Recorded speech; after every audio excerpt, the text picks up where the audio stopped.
America और Saudi अरब के बीच इतिहास की सबसे बड़ी हथियारों की डील हुई है। ये डील न सिर्फ दोनों देशों के रक्षा संबंधों को मजबूत करती है, बल्कि पूरे मिडल ईस्ट की राजनीति को भी नई दिशा देती है।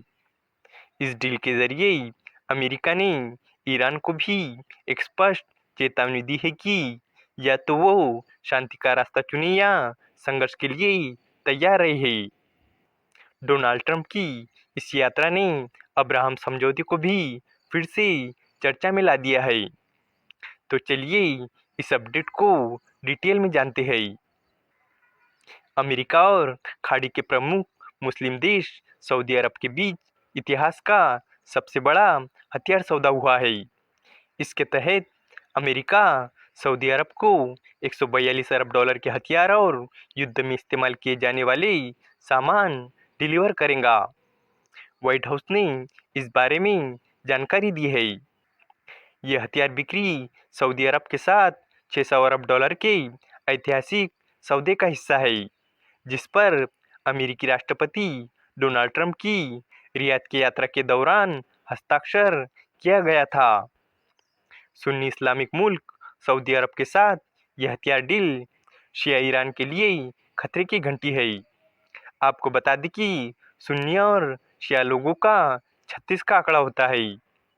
खैर, राष्ट्रपति ट्रंप ने अपने भाषण में ईरान को चेतावनी दी और उन्होंने कहा कि ईरान को ये तय करने की जरूरत है कि वो परमाणु हथियार विकसित करके युद्ध करना चाहता है या शांति और व्यापारिक संबंध चुनना चाहता है।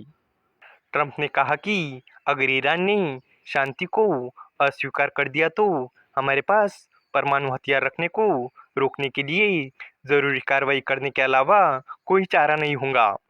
ट्रंप ने कहा कि ईरान के पास कभी परमाणु हथियार नहीं होगा। डोनाल्ड ट्रंप अपने दूसरे कार्यकाल की पहली राजकीय यात्रा पर मंगलवार को सऊदी अरब की राजधानी रियाद पहुंचे। हालांकि उन्हें पिछले महीने पोप के अंतिम संस्कार में शामिल होने के लिए इटली जाना पड़ा था। इससे पहले साल 2016 में पहले कार्यकाल में डोनाल्ड ट्रंप की पहली राजकीय यात्रा सऊदी अरब की ही थी। रियाद पहुंचने पर सऊदी अरब के क्राउन प्रिंस मोहम्मद बिन सलमान ने उनका जमकर स्वागत किया। अमेरिका से हथियार डील सऊदी अरब की रक्षा क्षमताओं में सुधार करेगा। ट्रंप ने सऊदी अरब के साथ $1 ट्रिलियन के व्यापार सौदे का लक्ष्य रखा है। ट्रंप ने अपने भाषण में ये भी कहा है कि उन्हें उम्मीद है कि सऊदी अरब जल्द ही अब्राहम समझौते में शामिल होगा और अपने समय में इजराइल को मान्यता देगा। आपको बता दें कि अब्राहम समझौता एक ऐतिहासिक शांति समझौता है जो इजराइल और कुछ अरब देशों के बीच हुआ था और इस समझौते में अमेरिका ने मीडिएटर की भूमिका निभाई थी। ट्रंप और युवराज सलमान रॉयल कोर्ट में दोपहर के खाने में शामिल हुए, जिसमें मेहमान और सहयोगी भी शामिल हुए। ट्रंप का ये दौरा अमेरिका की मिडल ईस्ट में फिर से वापसी को दिखाता है। अमेरिका के राष्ट्रपति डोनाल्ड ट्रंप बुधवार को सीरिया के राष्ट्रपति अहमद अल-शरा से मुलाकात किए।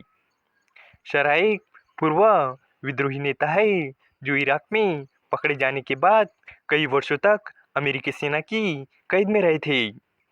शरा ने बशर असद को पिछले साल सत्ता से बेदखल कर दिया था। व्हाइट हाउस ने बताया था कि ट्रंप सऊदी अरब की यात्रा पूरी करने के बाद कतर जाने से पहले शरा से मुलाकात करेंगे। शरा से मुलाकात करने के बाद वो कतर की राजकीय यात्रा पर जाएंगे। उनका शेड्यूल यूएई जाने का भी है।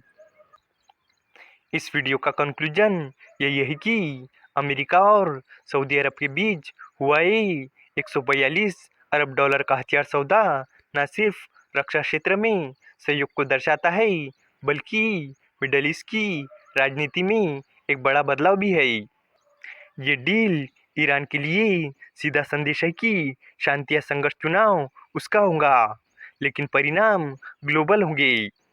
ट्रंप की इस यात्रा ने अब्राहम समझौते को भी फिर से चर्चा में ला दिया है, जिससे इजराइल और अरब देशों के रिलेशनशिप में नया मोड़ आ सकता है।